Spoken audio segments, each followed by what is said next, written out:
Noel Coward's famous comedy of the 20s, Hay Fever, with Peggy Ashcroft, Tony Britton, Millicent Martin, Julia Foster, and Maurice Denham.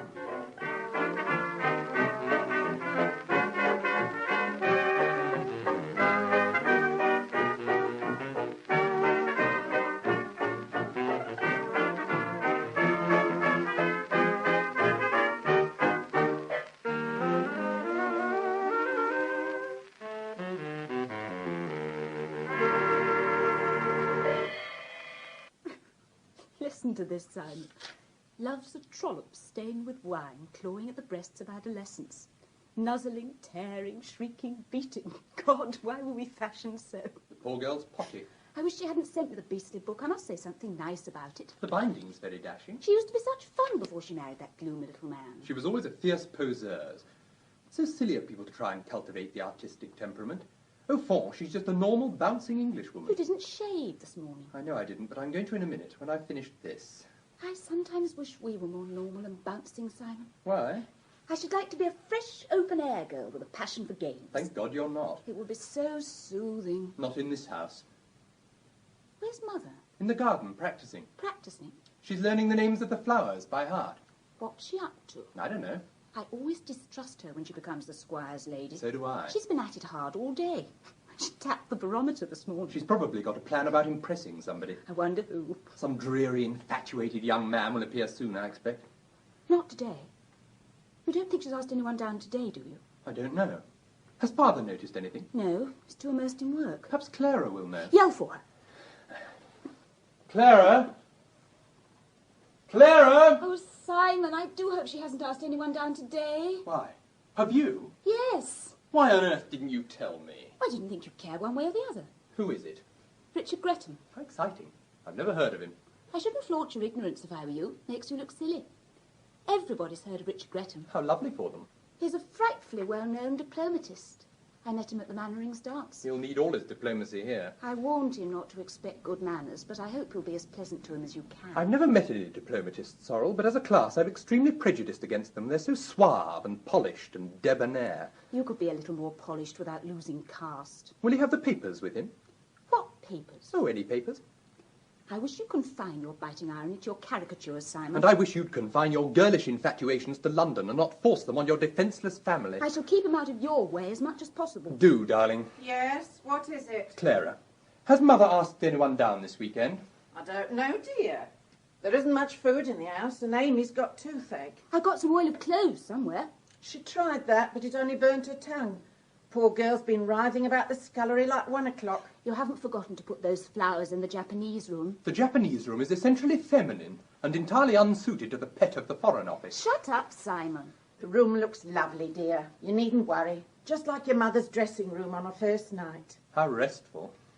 Have you told her about your boyfriend? Not boyfriend, Clara. Oh, well, whatever he is. I think Sorel's beginning to be ashamed of us all, Clara. I don't altogether blame her. We are very slapdash. Are you going to leave that picture in the guest bathroom, Mr. Simon, dear?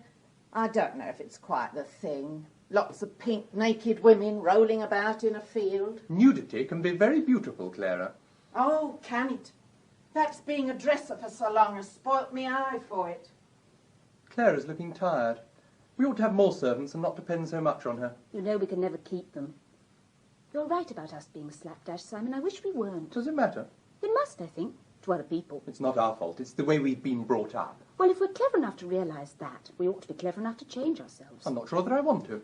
We're so awfully bad-mannered. Not people we like. The people we like put up with it because they like us. And what do you mean exactly by bad manners? Lack of social tricks and small talk?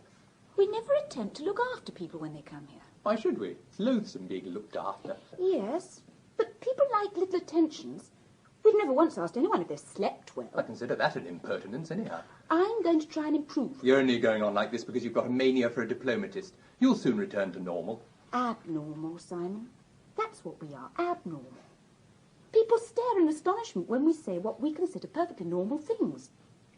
I just remarked at Frida's lunch the other day how nice it would be if someone invented something to make all our faces go up like the Chinese, because I was so bored with them going down. And they all thought I was mad. It's no use worrying, darling. We see things differently, I suppose. And if people don't like it, they must lump it. Oh, hello, Mother. Been gardening? Yes, dear. You look awfully dirty, Simon. What have you been doing? Not washing very much. You should, darling, really. It's so bad for your skin to leave things about on it. Clara says Amy's got toothache. Poor dear. There's some oil of cloves in my medicine cupboard. Who is Amy? Oh, the scullery maid, I think. Oh, how extraordinary. She doesn't look Amy at all, does she? Much more flossy. Delphiniums are those stubby red flowers, aren't they? No, darling, they're tall and blue.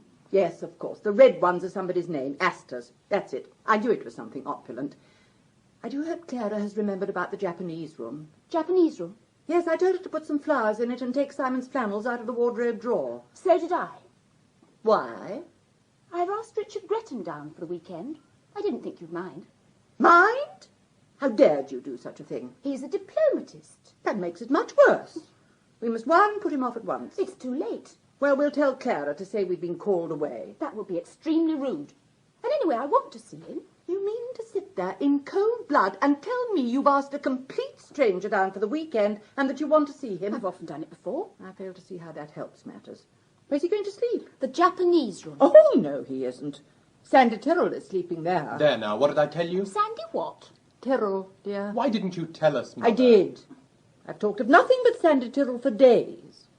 I adore Sandy Tyrell. You've never mentioned him. Who is he, Mother? He's a perfect darling and madly in love with me. At least it isn't me, really. It's my celebrated actress glamour.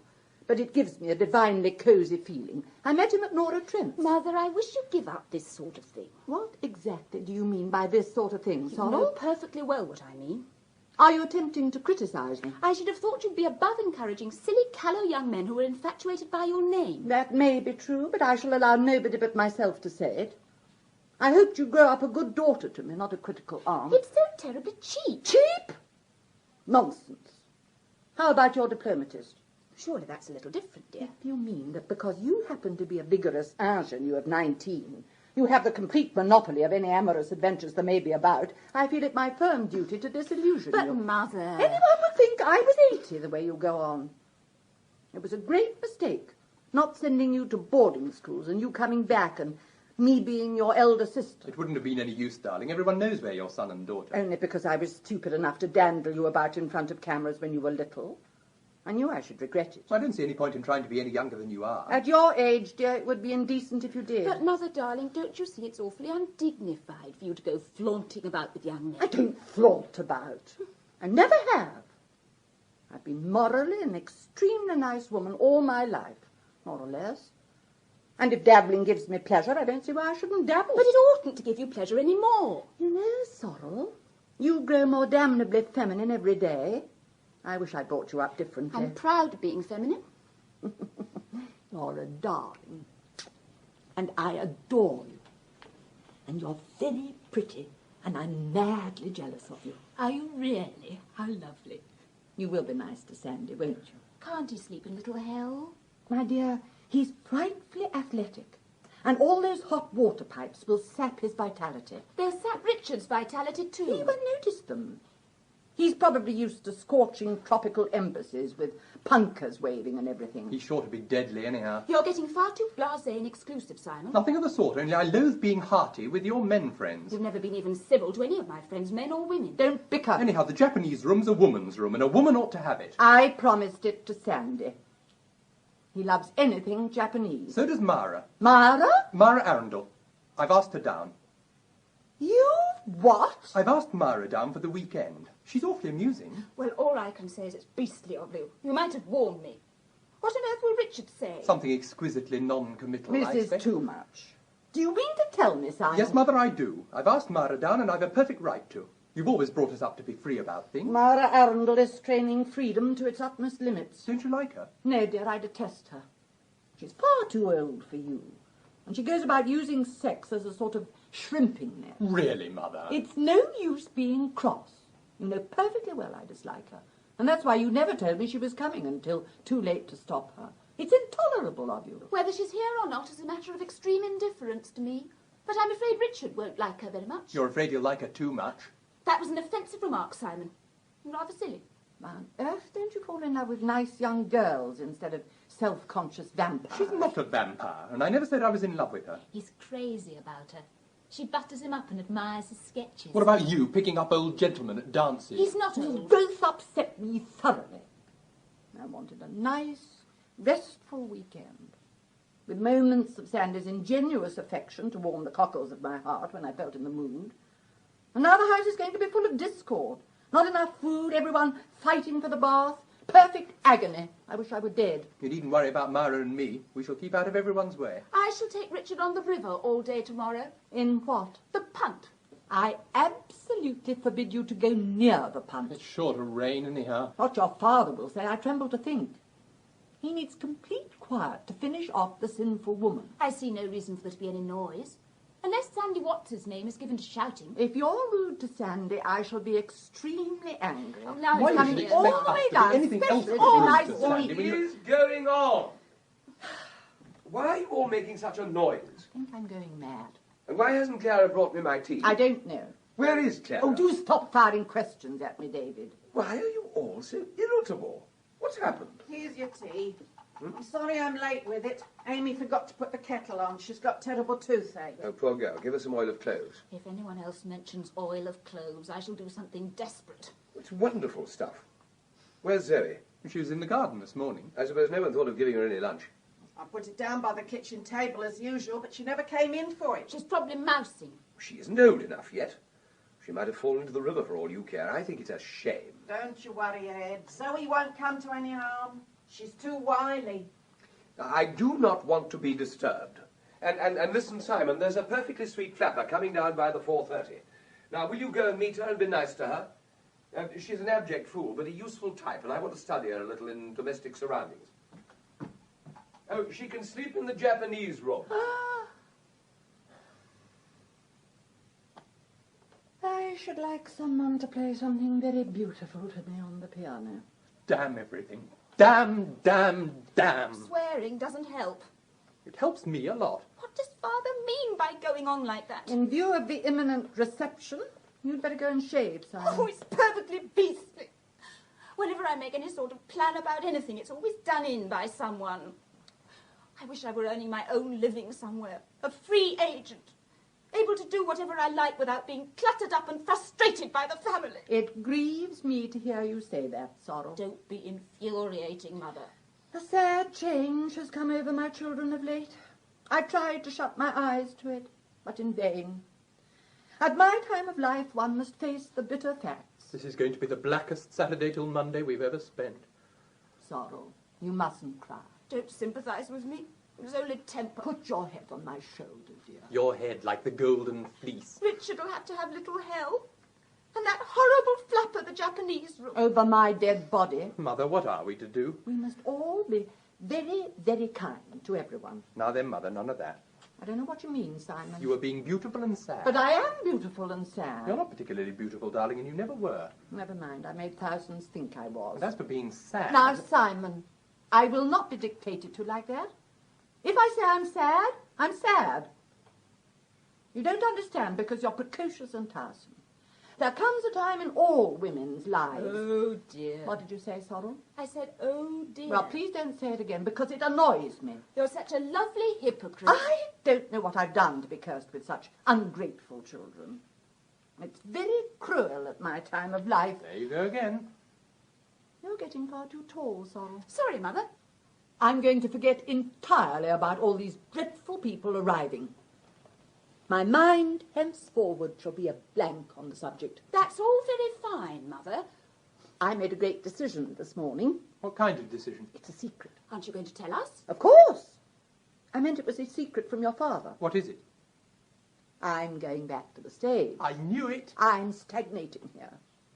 I won't stagnate as long as there's breath left in my body. Do you think it's wise? You retired so very finely last year.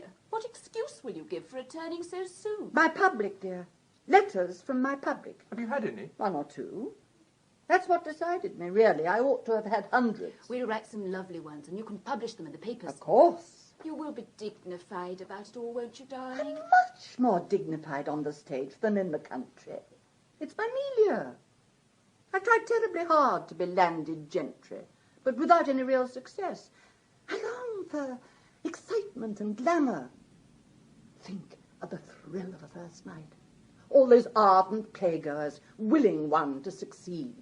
The critics all leaning forward with glowing faces, receptive and exultant, emitting queer little inarticulate noises as some witty line tickles their fancy. The satisfied grunt of the Daily Mail, the abandoned gurgle of the Sunday Times, and the shrill, enthusiastic scream of the Daily Express. I can distinguish them all. Have you got a play? I think I shall revive Love's Whirlwind. Oh, Mother. Father will be furious. I can't help that. It's such a fearful play. It's a marvellous part.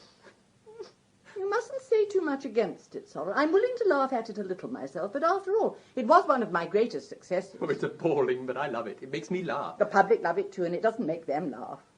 Much. You are a fool.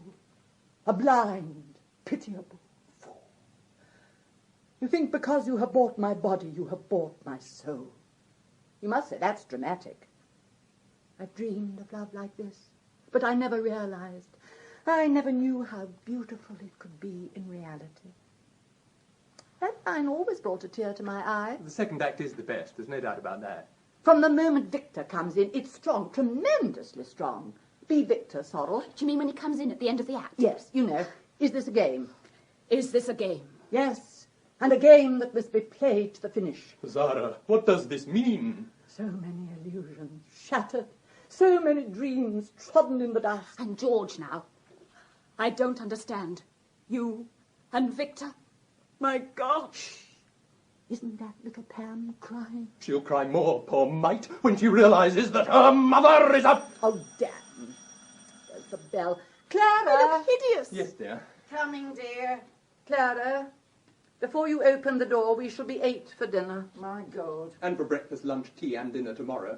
Will you get various rooms ready? Well, I shall have to. I can't sleep in the passage. Now we've upset Clara. It can't be helped. Nothing can be helped. It's fate.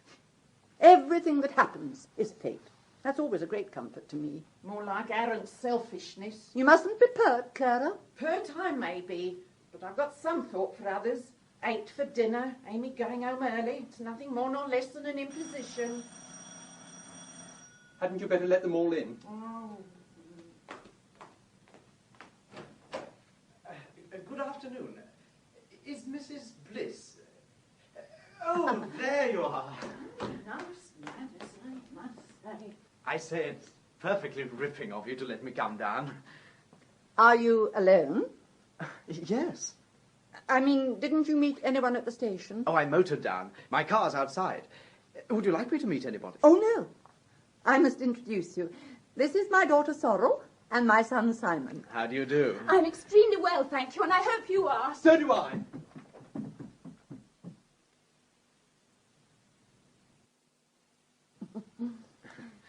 You must forgive me for having rather peculiar children. Have you got a bag or anything? Yes, it's in the car. Well, we better leave it there for the moment, as Clara has to get the tea. We'll find you a room afterwards. I've been looking forward to this most awfully. It is nice, isn't it? Oh, yes. You can see as far as Marlow on a clear day, so they tell me. I meant I've been looking forward to seeing you. How perfectly sweet of you. Would you like a drink? No, thanks. I'm in training. How lovely. What for? I'm boxing again in a couple of weeks. I must come to your first night. You look simply splendid. I'm so glad. You know, you mustn't mind if Simon and Sorel insult you a little. They've been very bad-tempered lately. It's awfully funny, you having a grown-up son and daughter at all. I can hardly believe it. I was married very young. I don't wonder. You know, it's frightfully queer the way I've been planning to know you for ages, and I never did until last week. I liked you from the first, really, because you're such a nice shape. I see. Small hips and lovely broad shoulders. I wish Simon had smaller hips. Do you think you could teach him to box? Oh, rather, if he likes. That's just the trouble. I'm afraid he won't like. He's so dreadfully that sort of thing. You must use your influence subtly. I'm sure David would be pleased. Who's David? My husband. Oh. Why do you say oh like that? Didn't you know I had a husband? Oh, I thought he was dead. No, he's not dead. He's upstairs. You're quite different from what you were the other day. It's this garden hat. I'll take it off. I've been pruning the calceolarias. Oh? I love my garden, you know. It's so peaceful and quaint. I spend long days dreaming away in it. You know how one dreams? Oh, yes. I always long to leave the brittle glamour of cities and theatres and find rest in some old-world nook. That's why we came to Cookham. Awfully nice place, Cookham. Have you ever seen me on the stage? Oh, rather. Oh, what in? That thing when you pretended to cheat at cards to save your husband's good Oh, name. The Bold Deceiver. Yes. That play was never quite right. Oh, you were absolutely wonderful. That was when I first fell in love with you. Was it? Really? Yes. You were so frightfully pathetic and brave. Was I? Rather. Well, go on. I feel such a fool telling you what I think, as though it mattered. Of course it matters. To me, anyhow. Does it? Honestly? Certainly. Oh, it seems too good to be true, sitting here talking as though we were old friends. We are old friends. We probably met in another life. Reincarnation, you know, fascinating. You do say ripping things. Do I? Give me a cigarette.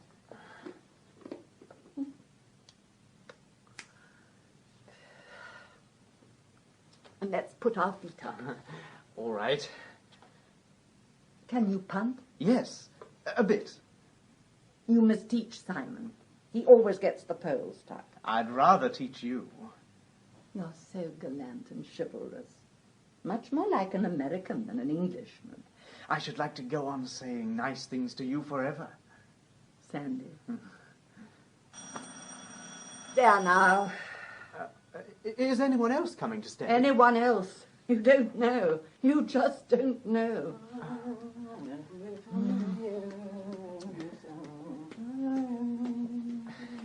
You said it would be quiet with nobody at all. I was wrong. It's going to be very noisy with herds of angry people stamping about. Give me my hat. All right. Judith, my dear. Oh, this is divine. Too lovely. Where are the others? What others? Did you come by the 4:30? Yes. Didn't you see anyone at the station? Yes, several people, but I didn't know they were coming here. Well, they are. Sorel said it was going to be just ourselves this weekend. Sorel? Well, yes, didn't she tell you she'd asked me? I mean, weren't you expecting me? Simon muttered something about your coming, but Sorel didn't mention it. Wasn't that odd of her? Oh, you're a divinely mad family. How do you do? It's useless to wait for introductions with the Blisses. My name's Myra Arundel. Sandy Tyrell, Mara Arundel, Sandy Tyrell. There. Is that your car outside? Yes. Well, Judith, I do think you might have told me someone was motoring down.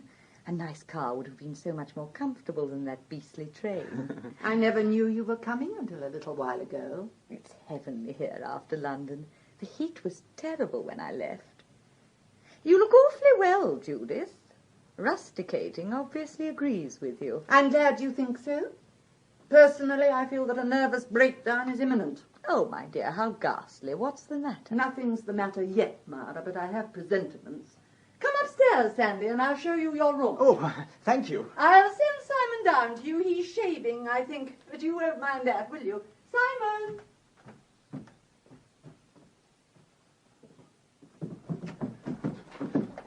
Myra, this is marvellous. Oh, no, Simon, dear, it's too hot. You look beautifully cool. Well, I'm more than cool, really, but it's not climatic coolness. I've been mentally chilled to the marrow by Judith's attitude. Why, what did she say? Oh, nothing very much. She was bouncing about on the sofa with a hearty young thing in flannels and seemed to resent my appearance, rather. You mustn't take any notice of Mother. I'll try not to, but it's difficult. She adores you, really. I'm sure she does. She's annoyed today because Father and Sorel have been asking people down without telling her. Oh, poor dear. Well, I can quite see why. You look enchanting. Thank you, Simon. Are you pleased to see me? Oh, course, that's why I came. Darling! Now, don't shout. I feel most colossally temperamental. I should like to kiss you and break everything in the house and then jump into the river. Oh, dear Simon. You're everything I want you to be. Absolutely everything. Marvellous clothes, marvellous looks, marvellous brain. Oh, God, it's terrible. I dined with Charlie Templeton last night. Well, you're a devil. You only did it to annoy me. He's far too plump, and he can't do anything but dither about the embassy in badly cut trousers. You loathe him, really. You know you do. You're too intelligent not to. You couldn't like him and me at the same time. It's impossible. Don't be so conceited. Darling, I adore you. That's right. But you're callous. That's what it is. Callous. You don't care a damn. You don't love me a bit, do you? What do you mean? We can't go on like this. I'm not going on like anything. Yes, you are. You're going on like Medusa, and there are awful snakes popping their heads out at me from under your hat. I shall be turned to stone in a minute, and then you'll be sorry. You're very sweet, and I'm very fond of you. Tell me what you've been doing. Everything. Nothing. What did you do after you dined with Charlie Templeton? Supped with Charlie Templeton. Well, I don't mind a bit. I hope you ate a lot and enjoyed yourself. There. Generous boy. Now come and kiss me. You're only playing up to me now. You don't really want to a bit. Oh, I'm aching for it. I love you. This weekend's going to be strenuous. Hell upon earth. 15 million people in the house. We'll get up at 7 and rush away down the river. No, we won't. Well, don't let's either of us agree to anything we say. We'll both be difficult. I love being You difficult. certainly do. But I'm in the most lovely mood now. Just seeing you makes me feel grand. Is your father here? Yes. He's working on a new novel, He writes brilliantly. doesn't he? He drinks too much tea, though. Well, that can't do him much harm, surely. It tans the stomach. Who is Sandy Tyrrell? Never heard of him. He's here with Judith. Oh, that poor thing with hot hands. We'll ignore him. Oh, I thought he looked rather nice. You must be mad. He looked disgusting. Idiot. Smooth my hair with your soft, white hands. It's got glue on it. You smell heavenly. What is it? Borgia of Rosine. How appropriate. You're too demonstrative today, Simon. Damn. Damn. It's those drearies.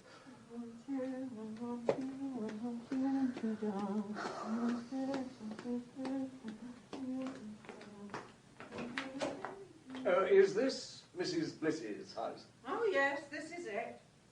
Is Miss Sorel Bliss in? I expect so. I'll see if I can find her. We'd better go in, don't you think? Yes, I do. Thank you. Hello. Did you have a nice journey? Yes, thank you.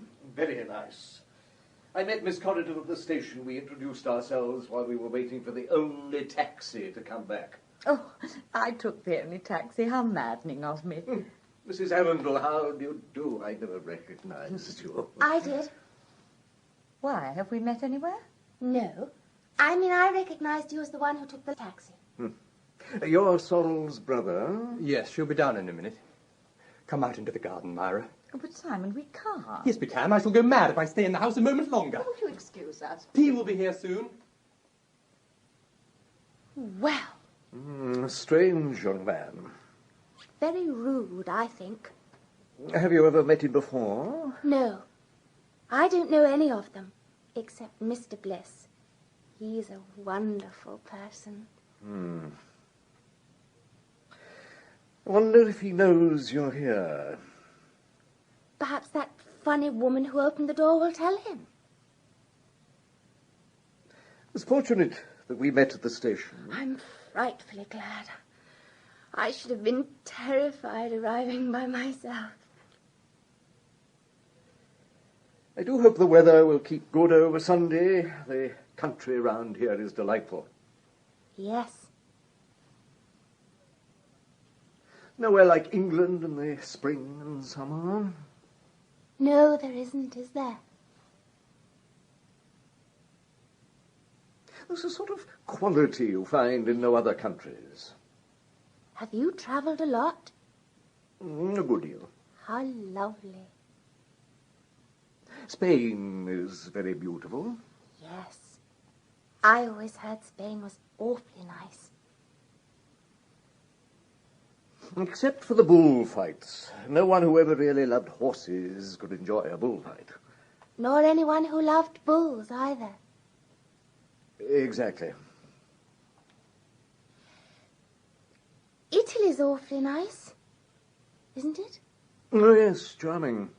I've always wanted to go to Italy.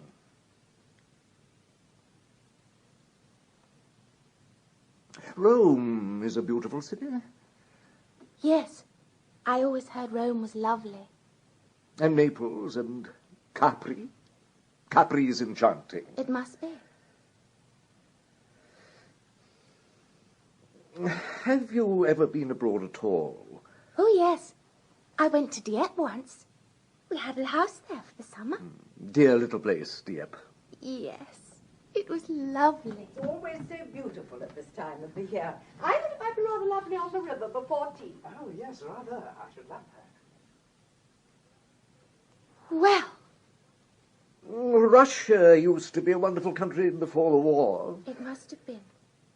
Was that her? Who? Judith Bliss. Yes, I expect it was. Oh, I wish I'd never come. No, you mustn't worry. They're a very bohemian family, I believe. I wonder if Mr. Bliss knows I'm here. I wonder. But couldn't we ring a bell or anything? Yes. Yes, perhaps we'd better. I don't suppose it rings. No, you mustn't be depressed. I feel horrid.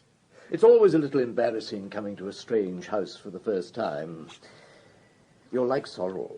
She's charming. I wonder where she is. I expect tea will be here soon. Do you think they have tea? Oh, yes, they must. Oh, well. We'd better go on waiting then. Do you mind if I smoke? Not a bit. Will you? No, thank you. I got this case in Japan. It's pretty, isn't it? Awfully pretty. Oh, Richard. Oh, I'm dreadfully sorry. I didn't know you were here. We've been here a good while. How awful. Please forgive me. I was upstairs. This is Miss Coryton. Oh, How do you do? have you come to see Father? Yes? He's in his study. You better go up. Oh, I don't know the way. Oh, well, I'll take you. Come on. Wait a minute, Richard. It's along that passage and the third door on the right. Oh. Thank you. Poor girl looks half-witted. Oh, she's shy, I think. I hope Father will find her a comfort. Oh, tell me one thing, Sorel. Did your father and mother know I was coming? Oh, yes. They were awfully pleased. A rather nice-looking woman came down in a big hat and went into the garden with a young man without saying a word. Oh, that was Mother, I expect. We're an independent family. We entertain our friends sort of separately. Oh, I see. It was sweet of you to come. I wanted to come. I thought about you a lot. Have you really? That's thrilling. No, I mean it. You're so alive and vital and different from other people. I'm so frightened you'll be bored here. Bored? Why should I be? Oh, I don't know. But you won't be, will you? Or if you are, tell me at once and we'll do something quite different. You're rather a dear, you know. Oh, I'm not. I'm devastating, entirely lacking in restraint. So's Simon. It's Father's and Mother's fault, really, you see. They're so vague. They've spent their lives cultivating their arts and not devoting any time to ordinary conventions, manners and things. I'm the only one who sees that, so I'm trying to be better. Oh, I'd love to be beautifully poised, carry off difficult situations with the lift of an eyebrow. I'm sure you could carry off anything. There you are, you see, saying the right thing.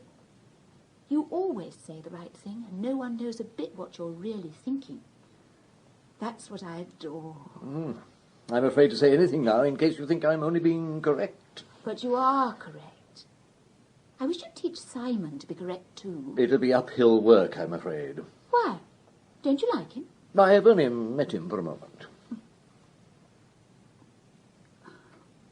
Would you like to see the garden? Please, I should love it. I don't want to, really, a bit. Only I'm trying to entertain you. It's as easy as pie to talk in somebody else's house, like at the dance the other night. But here, on my own ground, I'm finding it difficult. I'm sorry. Oh, it isn't your fault. Honestly, it isn't. You're awfully kind and responsive.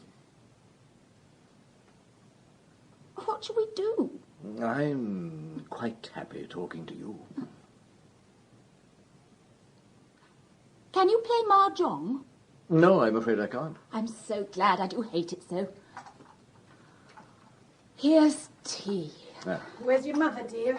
Out in the garden, I think. It's starting to rain. Oh, everyone will come dashing in then. How awful.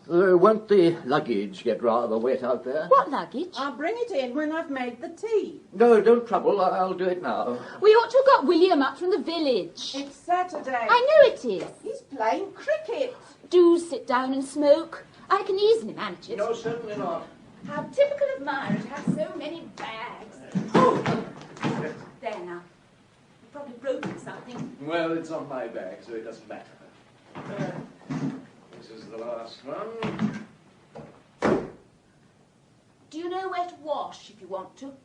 No, but I'm all right. Hello, Sorel. How are you? I'm splendid. Do you know Mr. Britton? Oh, yes, we've met several times. Come and sit down, Marie. Is tea ready? Here we are, dear. Yes, just. Simon, you haven't been nice to Miss Coryton. We've met already. That is no reason for you not to be nice to her. How do you do? How do you do? Are you staying here? I hope so. You must forgive me for being rather frowsy. But I've been working hard. Father, this is Mr. Britton. How are you? When did you arrive? This afternoon? Good. Have some tea. Everyone had better put their own sugar and milk in, or it'll get muddled. Where's your mother, Simon? She was last seen in the punt. How extraordinary. She can't punt. Sandy Tyrrell's with her. Oh, well, she'll be all right then. Who's he? I don't know. Do sit down, everybody. There's going to be a thunderstorm. I felt sick this morning. This is Sandy Tyrrell. Everybody. Mother, I want you to meet Mr. Britton. Oh, yes. You were here before, weren't you? Before what, darling? Before I went out in the punt. There was somebody else here, too. A fair girl. Me. Oh, there you are. How do you do? Sit down, Sandy, and eat anything you want. Give Sandy some bread and butter, Simon. Here you are. Thanks. How far What are a pity you it's from being raining, ready Nanny. to- We might have played some...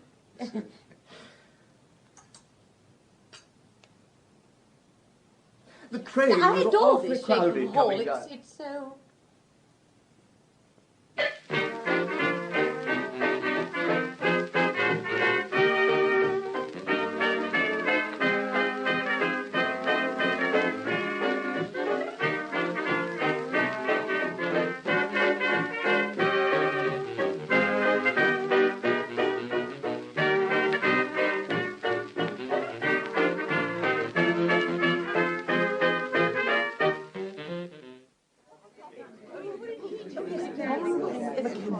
Who'll go out? I don't mind. No, you always guess it too quickly. What do we have to do? Choose an adverb and then... Someone goes out, you see, and comes in, and you've chosen a word among yourselves, and she, or he, whoever it is, asks you some sort of question, and you have Not to... an ordinary question, Simon. They have to ask them to do something in the manner of the word. And then... Then, you see, you act, whatever it is, in the the answer manner... to the question, you see. Yeah, but what sort of thing is one expected to Oh, do? quite usual things, like reciting if or playing the piano. I can't play the piano. Never mind, you can fake it, as long as it conveys an idea of the word. The word we've all thought of? Yes, the word we've chosen when whoever it is out of the room. I'm afraid I don't quite understand yet. Never mind, I'll explain. You see, someone goes out... I'll go out the first time, just to show It's her. quite simple. All we have to do is just act in the manner of the word. Look here, everybody, I'm going out. All right, go on. The history game's awfully good when two people go out and come back as Mary Queen of Scots and Crippen or somebody.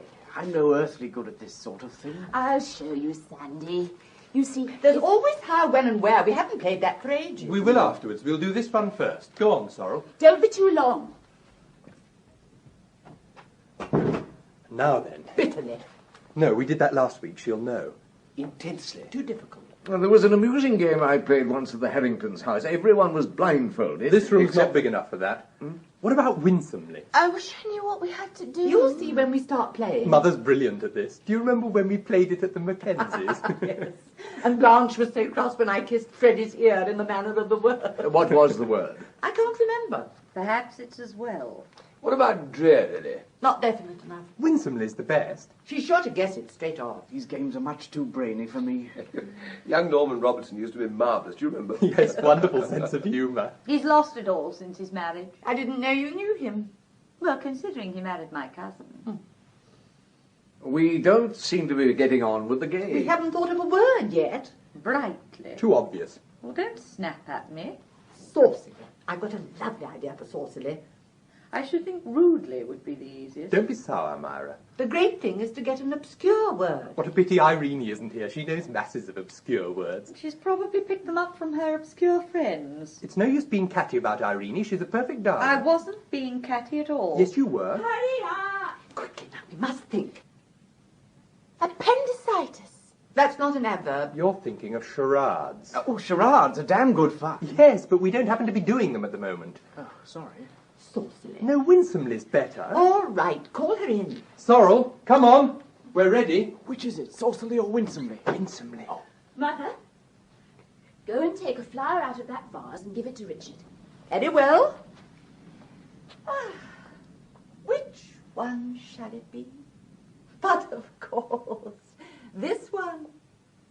This is for you, kind sir, she said. Oh. Marvellous, Mother. Lovely.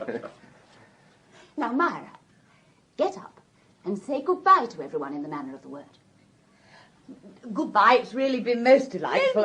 No. Why, what do you mean? You haven't got the right intonation a bit. Oh, Mother, darling, do shut up. Remember what an advantage you have over us poor amateurs, Judith, having been a professional for so long. I don't like so long very much. Do you think we might go on now? Yes, we'll go on to the next one. I'm not going to do any more. Oh, please do. You were simply splendid. It doesn't matter. Richard, light a cigarette in the manner of the word. Oh. I'd forgotten what it is. You remember. Oh, yes. Oh, my girl. No. Well, I can't think what that's meant to be. Well, I was doing my best. So frightfully easily, and nobody can do it right. I believe you've muddled it up. But you'd better go on to the next one. Which word were you doing? Whisper. Saucily. I knew it. He was doing the wrong word. Oh, I see. I'm sorry. Give him another chance. No, it's Jackie's turn now. It'll come round to him again, I'm afraid. Do a dance in the manner of the word. I can't. Nonsense, of course you can. I can't, honestly. Go on, have a shot at it. No, I'd much rather not. Count me out. Really? The ridiculous fuss everyone makes. Well, I'm awfully stupid at anything like this. It's only a game, after all. Come along, try. No, I couldn't. Oh, please don't ask me to. I just simply couldn't. Leave her alone if she doesn't want to. What's the use of playing at all if people won't do it It's properly? so simple. It's awfully difficult if you haven't done it before. Go on to the next one. Unless everyone's in it, we won't play at all. Now, don't lose your temper. Lose my temper? I like that. No one's given me the slightest indication of what the word is. You all argue and squabble. Talk, talk, talk. Everybody talks too much. It's so surprising to me when people won't play up. After all, It's a hateful game anyway, and I don't want to play it again ever. You haven't played it at all yet. Don't be rude, Sorrel. Really, Simon, the way you go on is infuriating. It's always the same. Whenever Sorrel goes out, she gets quarrelsome. Quarrelsome? Don't worry, Jackie. You needn't do anything you don't want to. I think for the future we'd better confine our efforts to social conversation and not attempt anything in the least intelligent. How can you be so unkind, Mother? Don't speak to me like that. It's all my fault. I know I'm awfully silly, but it embarrasses me so terribly doing anything in front of people. I should think the word was winsomely. You must have been listening outside the door, then. Not at all. Miss Coryton gave it away. Why, Miss Coryton, all of a sudden? You've been calling her Jackie all the evening. You're far too grand, Sorrel. And you're absolutely maddening. I'll never play another game with you as long as I live. Well, that won't break my heart. Stop. Come out into the garden. I'm sick of this. So am I. Don't let him take you on the river. He isn't very good at it. Ha ha, very funny. Sorrel, you're behaving disgracefully. Simon ought to go into the army or something. You both ought to be in reformatories. This always happens whenever we play a game. We're a beastly family and I hate us. Speak for yourself, dear. I can't without speaking for everyone else too. We're all exactly the same and I'm ashamed of us. Come into the library, Sandy. A little reading might do us all a lot of good. Charming. It's all perfectly charming. Yes, I think it would be better, Judith, if you exercised a little more influence over the children. That's right. Blame it all on me. But after all, dear, you started it by snapping everybody up. You ought never to have married me, David. It was a great mistake. The atmosphere of this house is becoming more unbearable every day. And all because Simon and Sorel are allowed to do exactly what they like. You sit upstairs all day writing your novels. Novels which earn us our daily bread. Daily bread? Nonsense. We've got enough money to keep us in comfort until we die. That will be very soon, if we can't get a bit of peace. Come on, come out into the garden. Willingly. I sincerely hope the night air will cool you. I don't know what's happened to you lately, Judith. Nothing's happened to me. Nothing ever does. You're far too smug to allow it. Smug, thank you. Yes, smug, smug, smug. And pompous. I hope you haven't been drinking, dear. Drinking? Ah, that's very amusing. I think it's rather tragic at your time of life. This way, Mrs. Arundel. David's been a good husband to me, but he's wearing a bit thin now. Would you like me to go, to leave you alone for a little? Why? Are you afraid I shall become violent? No, I merely thought perhaps I was in the way. I hope you're not embarrassed. I couldn't bear you to be embarrassed. No, not in the least. Marriage is a hideous affair altogether, don't you think? Well, I'm really hardly qualified to judge. You see, You stop being non-committal. Just for once. It's doubly annoying in the face of us all having lost control so lamentably. I'm sorry. There's nothing to be sorry for, really, because, after all, it's your particular thing, isn't it? Observing everything and not giving yourself away an inch. I suppose it is. You'll get used to us in time, and then you'll feel cosier. Why don't you sit down? Oh, thank you. You know, I'm enjoying myself very much. It's very sweet of you to say so, but I don't see how you can be. But I am. There now, that was quite a genuine laugh. We're getting on. Are you in love with Sorel? In love with Sorel? No, I've killed it. I've murdered the little tender feeling of comfort that was stealing over you by sheer tactlessness. Will you teach me to be tactful? Do you really think I was in love with Sorel? That's so difficult to tell, isn't it? I mean, you might not know yourself. She's very attractive. Oh, yes, she is very. It's awfully sad for a woman of my temperament to have a grown-up daughter, you know. I have to put my pride in my pocket and develop in her all the charming little feminine tricks which will eventually cut me out altogether. No, that wouldn't be possible. I do hope you meant that, because it was a sweet remark. Of course I meant it. You're an extraordinary person. In what way extraordinary? When I first met Sorel, I guessed what you'd be like. Did you now? And am I? Exactly. Huh. Oh, well. I want you to talk to me and tell me all about yourself and the things you've done. Oh, I've done nothing. What a shame. Why not? I never realize how dead I am until I meet people like you. It's depressing, you know. What nonsense. You're not a bit dead. Do you always live here? I'm going to, from now onwards. I intend to sink into a very beautiful old age. When the children marry, I shall wear a cap. How absurd. I don't mean a funny cap. You're far too full of vitality to sink into anything. It's entirely spurious vitality. If you troubled to look below the surface, you'd find a very wistful and weary spirit. I've been battling with life for a long time. But surely such successful battles as yours have been are not wearying? Yes, they are, frightfully. I've reached an age now when I just want to sit back and let things go on around me. And they do. I should like to know exactly what you're thinking about, really. I was thinking of calling you Richard.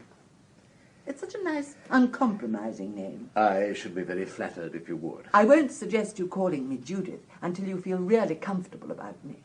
But I do, Judith. I'm awfully glad. Will you give me a cigarette? Oh, certainly.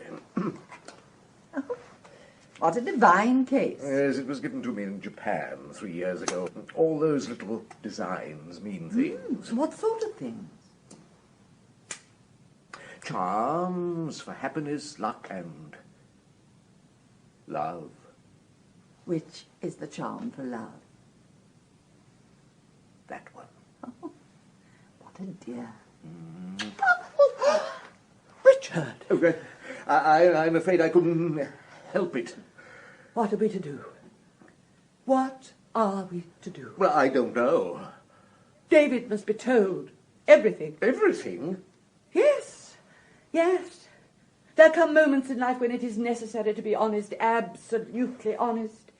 I've trained myself always to shun the underhand methods other women so often employ. The truth must be faced fair and square. The truth I don't quite understand. You want to spare me, I know. You're so chivalrous. But it's no use. After all, as I said before, David has been a good husband to me, according to his lights. This may, of course, rake him up rather, but it can't be helped. I wonder how he'll take it.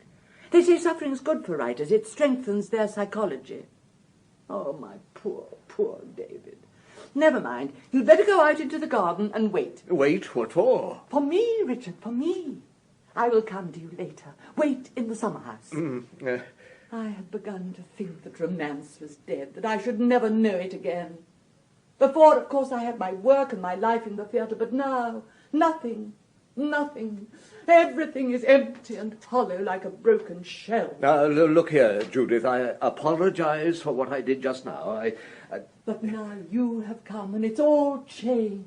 It's magic. I'm under a spell that I never thought to recapture again. Go along. But Judith, this...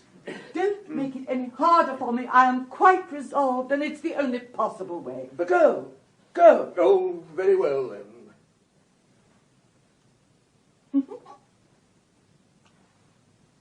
Sorel?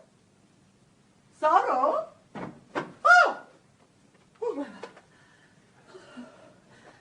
Look here, Mother. Sorel, what am I to say? I don't know, Mother. Neither do I. It was my fault, Mrs. Bliss. Judith. What a fool I've been. What a blind fool. Mother, are you really upset? I'm stunned. But, darling... Don't speak for a moment, Sorel. We must all be very quiet and think. It was nothing, really. For heaven's sake. Nothing? I open the library door casually, and what do I see? I'm most awfully sorry. It has gone beyond superficial apologies. Mother, be natural for a minute. I don't know what you mean, Sorel. I'm trying to realise a very bitter truth as calmly as I can. There's nothing so very bitter about it. My poor child. Very well, then. I love Sandy and he loves me. That is the only possible excuse for your behaviour. Why shouldn't we love each other if we want to? Sandy was in love with me this afternoon. Not real love. You know it wasn't. I know now. I say, look here. I'm most awfully sorry. There's nothing to be sorry for, really. It's my fault for having been so ridiculous. Mother! Yes, ridiculous. I'm getting old, and the sooner I face it, the better. But, darling... Youth will be served. You're so pretty, Sorel. Far prettier than I ever was. I'm very glad you're pretty. I feel a fearful cad. Why should you? You've answered the only call that really counts, the call of love and romance and spring. I forgive you, Sandy, completely. There. Well, that's all right, then. I resent your tone, Sorel. You seem to be taking things too much for granted. Perhaps you don't realise that I'm making a great sacrifice. Sorry, darling. It's far from easy at my time of life. Mother, say you understand and forgive. Understand. You forget, dear. I am a woman. I know you are, Mother. That's what makes it all so poignant. If you want Sorel truly, I give her to you unconditionally. Thanks. Awfully, Mrs. Bliss. You can still call me Judith, can't you? It's not much to ask. Judith. There now, away with melancholy. This is all tremendously exciting, and we must all be very happy. Don't tell Father yet. We won't tell anybody. It shall be our little secret. You are splendid, Mother. Nonsense! I just believe in being honest with myself. It's awfully good for one, you know, so cleansing. I'm going upstairs now to have a little aspirin. Ah, youth, youth, what a strange, mad muddle you make of things.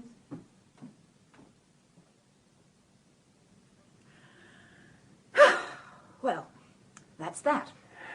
Yes. It's all right. Don't look so gloomy. I know you don't love me, really.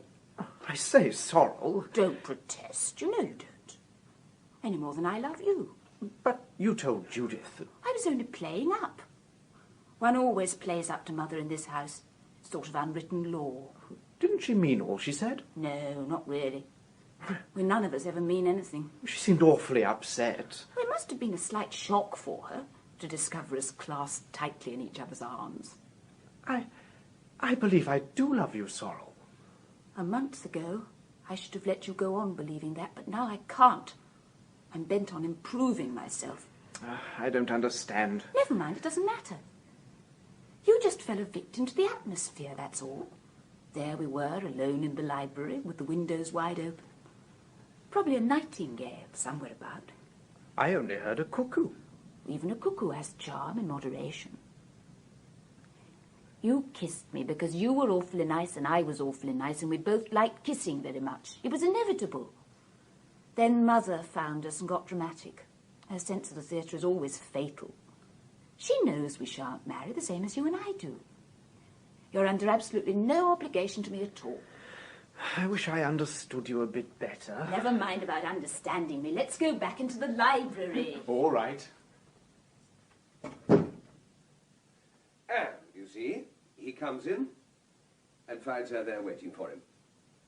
She hadn't been away at all? No. And that's psychologically right, I'm sure. No woman under those circumstances would.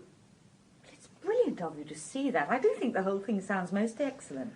Yeah, well, I got badly stuck in the middle of the book when the boy comes down from Oxford. But it worked out all right eventually. When shall I be able to read it? I'll send you the proofs. You can help me correct them. Oh, how divine. I shall feel most important. Would you like a cigarette or anything? No, thank you. I think I'll have a drink. Very well. Would give me some plain soda water, then? There isn't any ice. Do you mind? Not a bit. Here you are. Thank you. I wonder where everybody is. Not here, thank God. Must be dreadfully worrying for you, having a house full of people. It depends on the people. I have a slight confession to make. A confession? Yes, do you know why I came down here? Not in the least. I suppose one of us asked you, didn't they? Oh, yes, they asked me, but... Well? I was invited once before, last September. Ah, I was in America then. Exactly. How do you mean, exactly? Well, I didn't come. I'm a very determined woman, you know, and I made up my mind to meet you ages ago. Oh, that was charming of you. I'm not much to meet, really. You see, I'd read Broken Reeds. Did you like it? Like it? I think it's one of the finest novels I ever read. There now. How do you manage to know so much about women? I'm afraid my knowledge of them is sadly superficial. Oh, no, you can't call Evelyn's character superficial. It's amazing. Why are you being so nice to me? Have you got a plan about something? How suspicious you are. I can't help it. You're very attractive. And I'm always suspicious of attractive people, on principle. That's not a very good principle. I'll tell you something.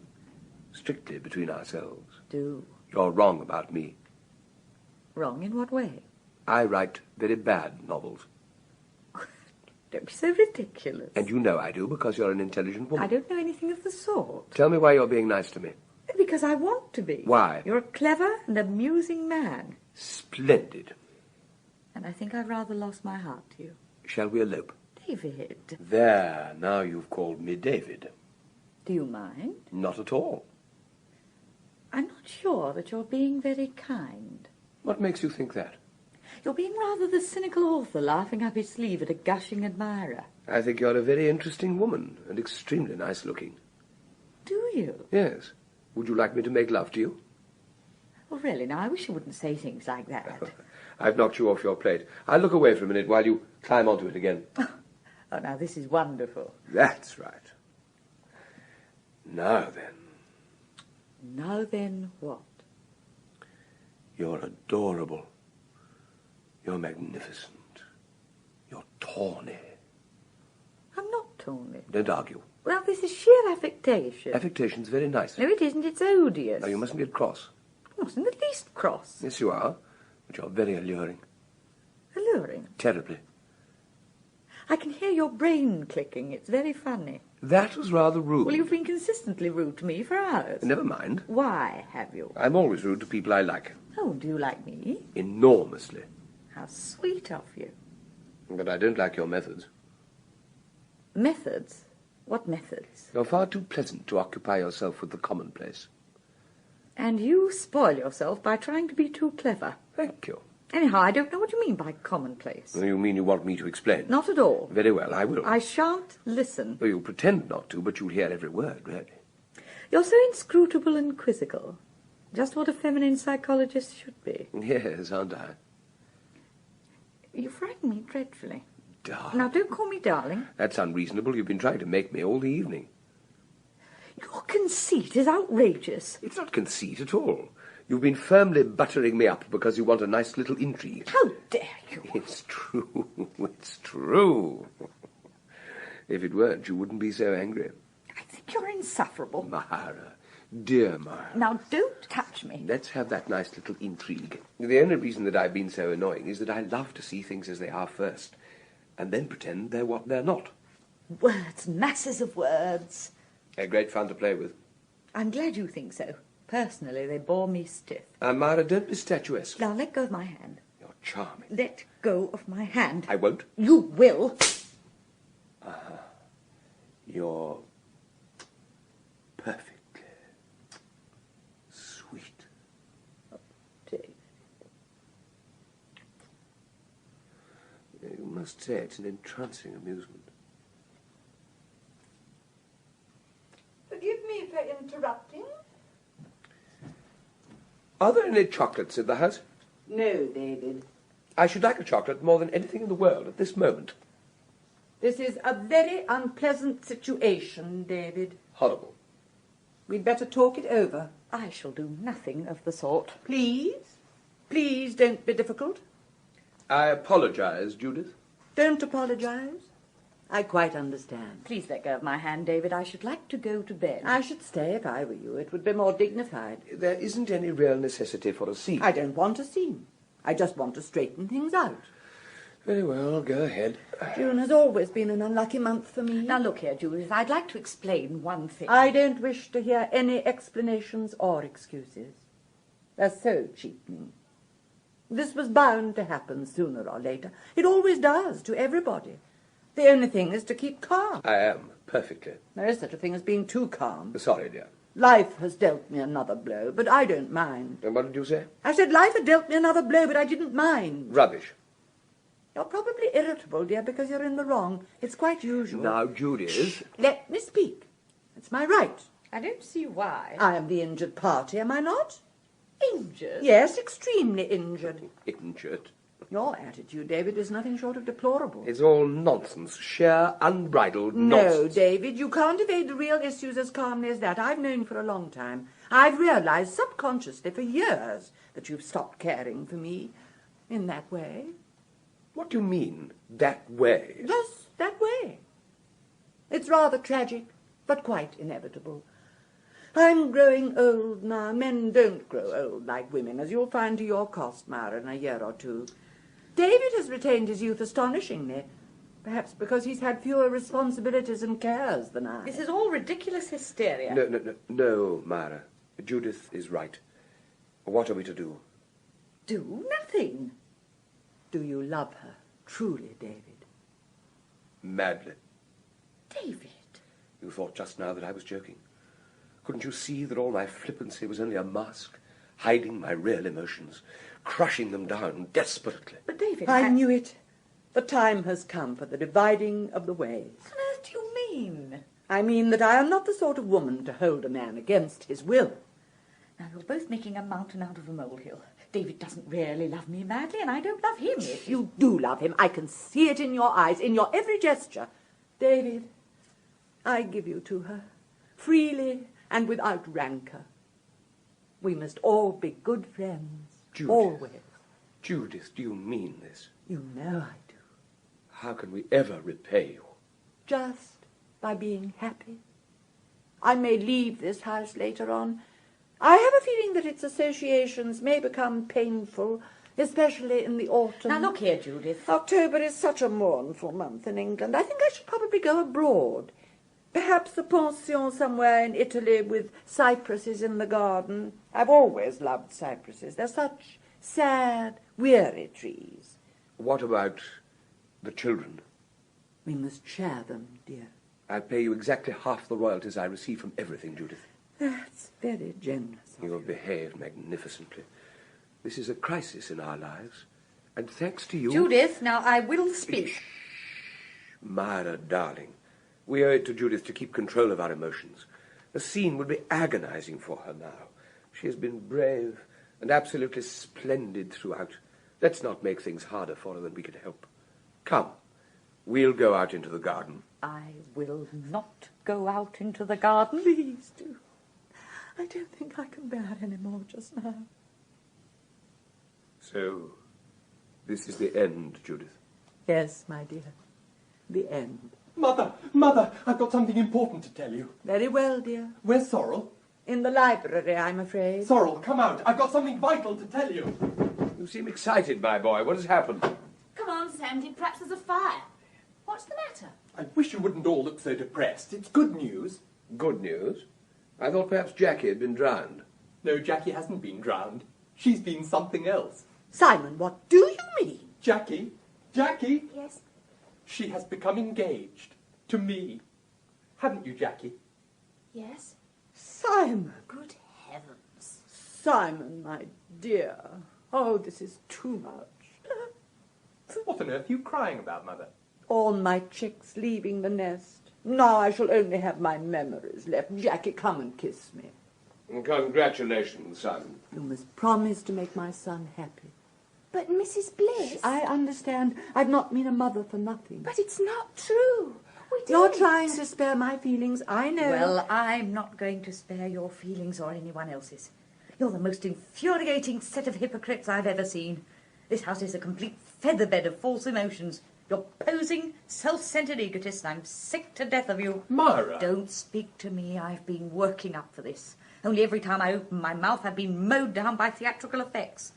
You haven't got one sincere or genuine feeling among the lot of you. You're artificial to a point of lunacy. It's a great pity you ever left the stage, Judith. It's your rightful home. You can rant and roar there as much as ever you like. Rant and roar, may God forgive And let you. me tell you this. I'm not going to allow you to say another word. I will tonight. speak. Now, I will This speak. is What is never this done. like this? What happened? Is this a game? Yes, and a game that must be played to the finish. Clara, what does this mean? So many illusions shattered. So many dreams trodden in the dust. Love's whirlwind. Dear old Love's whirlwind. I don't understand. You and Victor. My God. Isn't that little Pam crying? She'll cry more, poor mite, when she realises that her mother is a... Don't say it. Don't say it. Spare her that. I've given you all that makes life worth living. My youth, my womanhood, and now my child. But you tear the very heart out of me. I tell you, it's infamous that men like you should be allowed to pollute society. You have ruined my life. I have nothing left. Nothing. God in heaven, where am I to turn for help? Is this true? Answer me. Is this true? Yes, yes. You cur. Don't strike. Here's your father. Has she fainted?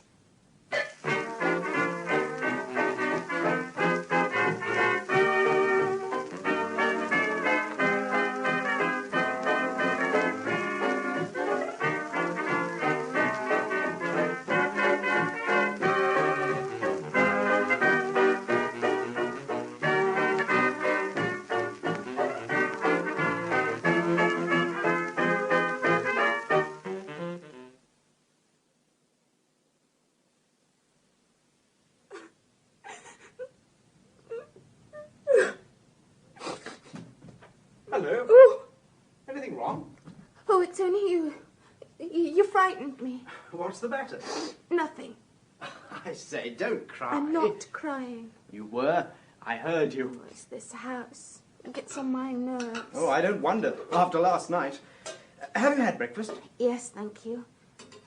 I wish I'd never come.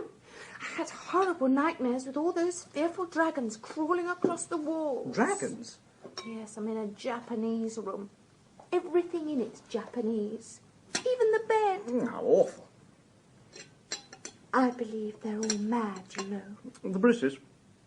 Yes. They must be. I've been thinking that too. Do you suppose they know they're mad? Oh, no. People never do. Why, it was Mr. Bliss asked me down, and he hasn't paid any attention to me at all. I went into his study soon after I arrived yesterday, and he just said, "Who the hell are you?" Didn't you remember? Well, he did afterwards. Then he brought me down to tea and left me. Are you really engaged to Simon? Oh, no. I hope not. You were last night. Well, so were you to Sorel. Well, not properly. We talked it over. I don't know what happened to me. I was in the garden with Simon, and he was being awfully sweet. Then he suddenly kissed me and rushed into the house and said we were engaged. And that hateful Judith asked me to make him happy. That's exactly what happened to me and Sorel. Judith gave us to one another before we knew where we were. How frightful. I like Sorel, though. She was jolly decent about it afterwards. I think she's a cat. Why? Look at the way she lost her temper over that beastly game.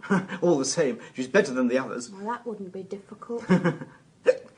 I say, I've got hiccups. Hold your breath. It's because I bolted my breakfast. Well, come on, hold it as long as you can. 1, 2, 3, 4, 5... I can't any more. Eat a lump of sugar. I'm awfully sorry. Oh, I don't mind. It's a horrid feeling, isn't it? Horrid?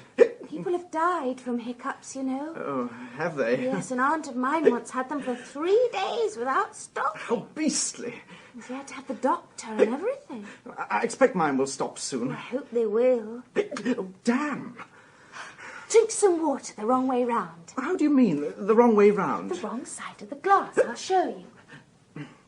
Oh, there isn't any water. Well, perhaps coffee would do as well. I've never tried coffee, but it might. There you are. What do I do? Well, tip it up and drink from the opposite side. Go on, sort of upside down. I can't reach any. Look out! Someone's coming. Bring it into the library. Oh, bring the sugar. I might need it again. Oh, God.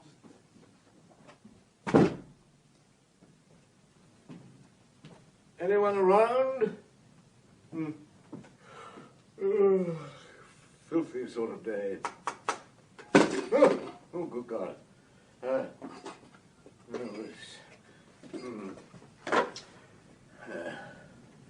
Good morning. What? Oh, good morning. Are we the first down? No, I don't think so. Isn't this rain miserable? Appalling. Where's the barometer? It's on the piano. What a queer place for it to be. Well, I tapped it and it fell down. Typical of this house. Are you having eggs and bacon or haddock? Oh, haddock. Oh, I'll have haddock too. I simply couldn't strike out a line for myself this morning. Have you seen anybody? No. Good. We might have a little peace. Look, have you ever stayed here before? No, and I never will again. I feel far from well this morning. Yes, I'm sorry, but I'm not entirely surprised. Well, you see, I had the boiler room. Oh, how terrible. The window stuck and I couldn't open it. I was nearly suffocated. The pipes made peculiar noises all night as well. There isn't any sugar. Well? Well, we'd better ring. I doubt if that will be the slightest use, but we'll try. Do the whole family have breakfast in bed? I neither know nor care. They're strange people, aren't they? Well, I think strange is putting it mildly. What's the matter? There isn't any sugar. There is. I put it here myself. Perhaps you'd find it for us then. Oh, that's very funny. I could have sworn on my Bible oath I brought it in. Well, it obviously isn't here now. Someone's taken it. That's what it is. It seems a queer thing to do. Do you think you could get us some more? Oh, yes, I'll fetch you some. But mark my words, there's been some hanky-panky somewhere. Clara is really more at home in a dressing room than a house. Was she Judith's dresser? Of course. What other excuse could there possibly be for her? She seems good-natured, but quaint. The haddock's disgusting. It isn't very nice, is it? There you are, dear. Thank you. It's a shame the weather's changed. You might have had such fun up the river. What's that? Come out! What are you doing? Good morning. I'm afraid we've broken a coffee cup. Was there any coffee in it? Yes, a good deal. Oh, dear. All over the carpet. It was my fault. I'm most awfully sorry. How did you come to do it? Well, you see, he had the hiccups, and I was showing him how to drink upside down. How ridiculous. Well, thank heaven it wasn't one of the Crown Derbies. Oh, they've gone now, anyhow. It was the sudden shock, I expect. I say, it's raining.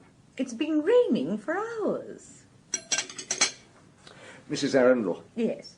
what are you going to do about today?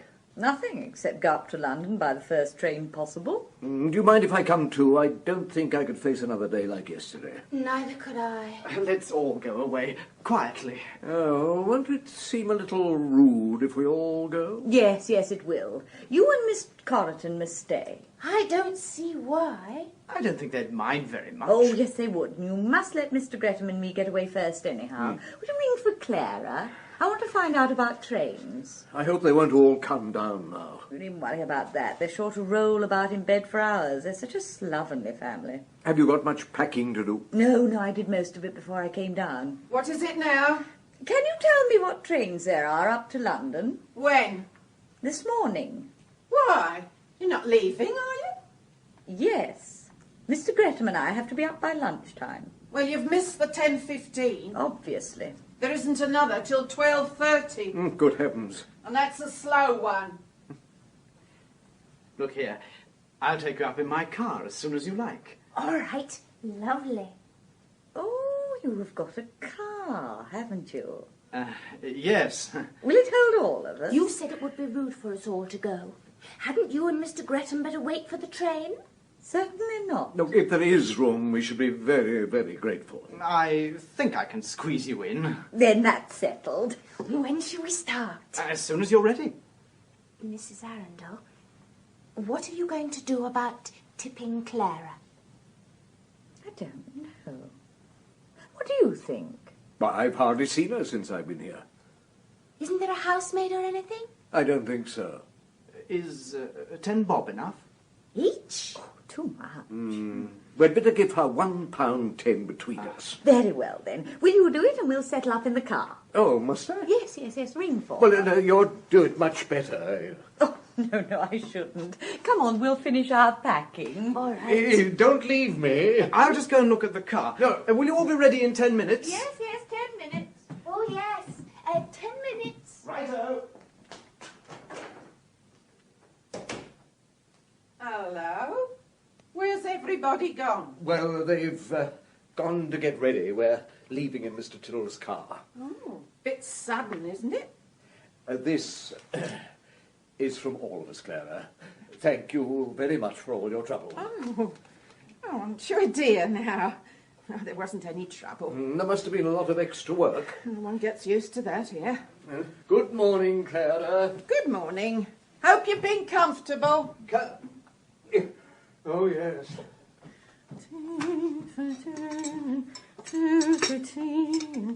Me for you and you for me. Good morning, Clara. Papers come. Yes, dear, here you are. Thank you. You've forgotten my orange juice. No, I haven't, dear. It's just outside. Morning, darling. Listen to this. We saw Judith Bliss in a box at the Haymarket on Tuesday, looking as lovely as ever. There now.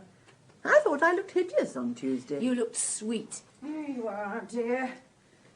Did you see that nice bit in the Referee? No, the Times. Oh, Referee's much better. I saw gay and colourful Judith Bliss at the Waifs and Strays matinee last week. She was talking vivaciously to producer Basil Dean. In sooth, said I to myself, where ignorance is bliss, 'tis folly to be wise. Dear Referee, it's so unself-conscious. If you want any more coffee, ring for it. I wish I was sitting on a lovely South Sea island, with masses of palm trees and coconuts and turtles. Oh, it would be divine, wouldn't it? I wonder where everybody is. I wonder. Mary Saunders has got another failure. She must be used to it by now. Good morning, darling. Look. Simon! How lovely. When did you do it? This morning I woke early. Let's see. I'm going to alter Helen's face. It's too pink. It's exactly like her. Oh, what a clever son I have. Now then, Mother. Ah, it's too wonderful. When I think of you both in your perambulators, oh dear, it makes me cry. I don't believe you ever saw us in our perambulators. I don't believe I ever did. I'm sure you didn't. It's finished. What, dear? The Sinful Woman. Oh, how splendid. Yes. Read it to us now. Yeah, I've got the last chapter here. Go on, then. Oh. Good morning. Morning. Good morning. I seem to know that boy's face. Now, listen. You remember that bit when Violet was taken ill in Paris? Yes, dear. Simon Marmalade. Well, I'll go on from there. Do, dear. Paris in spring, with the Champs-Élysées alive and dancing in the sunlight, lightly dressed children like gay, painted butterflies. What's happened to the barometer? I don't know. Oh, damn the barometer. Don't get cross, dear. Why can't you keep quiet, Simon, or go away? Sorry, Father. Well, don't interrupt again. Gay, painted butterflies. The streets were thronged with hurrying vehicles. The thin peak of taxi hooters I love peek. seemed to merge in with the other vivid noises, weaving a vast pattern of sound, which was Paris. What was Paris, dear? Which was Paris? What was Paris? You can't say a vast pattern of sound, what was Paris? Yes, but what was Paris? A vast pattern of sound, which was Paris. Oh, I see. Jane Sefton, in her Scarlet Hispano, swept out of the Rue Saint-Honoré into the Place de la Concorde. She couldn't have. Why? The Rue Saint-Honoré doesn't lead into the Place de la Concorde. Yes, it does. You're thinking of the Rue Boissy d'Anglais, Father. I am not thinking of anything of the sort. David, darling, don't be so obstinate. Do you think that I don't know Paris as well as you do? Never mind. Father's probably right. He isn't right, he's wrong. Go on with your food, Sorel. Don't be testy, David. It's a sign of age. Jane Sefton. Jane Sefton, in her Scarlet Hispano, swept out of the Rue Saint-Honoré into the Place de la Concorde. That sounds absolutely ridiculous. Why don't you alter it? It is not ridiculous. It is perfectly right. Very well, then get a map and I'll show you. We haven't got a map. Now look here, Judith, look. Here is the Rue Royale. Here is the Crillon Hotel, and here is the Rue Saint-Honoré. It isn't. It's the Boissy d'Anglais. That runs parallel with the Rue de Rivoli. You've got it all muddled. I have not got it all muddled. Don't shout. You have. Why not let Father get on with it? It's so silly to get cross at criticism. It indicates a small mind. Small? My foot. That was very rude. I shall go to my room in a minute. I wish you would. David. Look here, Father, Mother's right. Here's the Place de la Concorde. Oh, shut up, Sorel. Shut up yourself, pompous little beast. You think you know such a lot about everything, and you're as ignorant as a frog. Why a frog? I give you my solemn promise, David, that you are wrong. I don't want your solemn promise, because I know I'm right. It's no use arguing with Father, Mother. Why isn't it any use arguing with Father? Because you're both so pig-headed. Are you content to sit here, Judith, and let your son insult me? He's your son as well as mine. I begin to doubt it. David! Father, how can you? I will never attempt to read any of you anything again, as long as I live. You're not a bit interested in my work, and you don't give a damn whether I'm a success or a failure. You're dead certain to be a failure if you cram your book with inaccuracies. I am not inaccurate. Yes, you are. And you're foul-tempered and spoilt. Spoilt? I like that. Nobody here spoils me.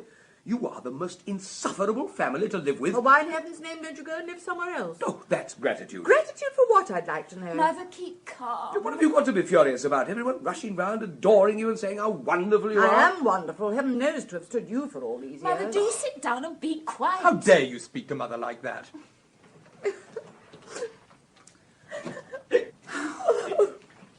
To think that my daughter should turn against me. Don't be theatrical. I'm not theatrical. I'm wounded to the heart. Rubbish, rubbish, rubbish. Don't you say rubbish to me. I will say rubbish. Oh, this is dreadful. Now listen to me, Judith. Dreadful. Right, be the dutiful daughter and encourage your father to insult your I mother. realised how small you were, David. You're tiny. Whoever was there?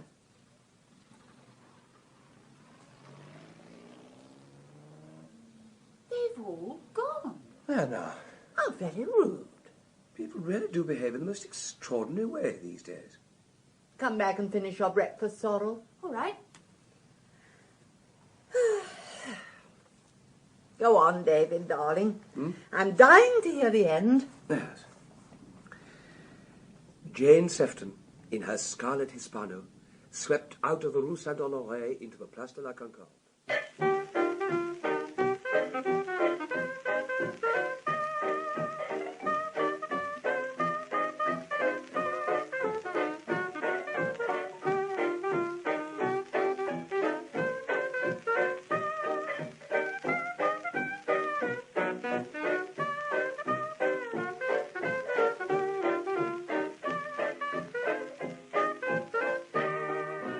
In Hay Fever by Noel Coward, Sorel was played by Karin Fernald, Simon by Geoffrey Beevers, Clara by Betty Baskcomb, Judith by Peggy Ashcroft, David by Tony Britton, Sandy by David Timson,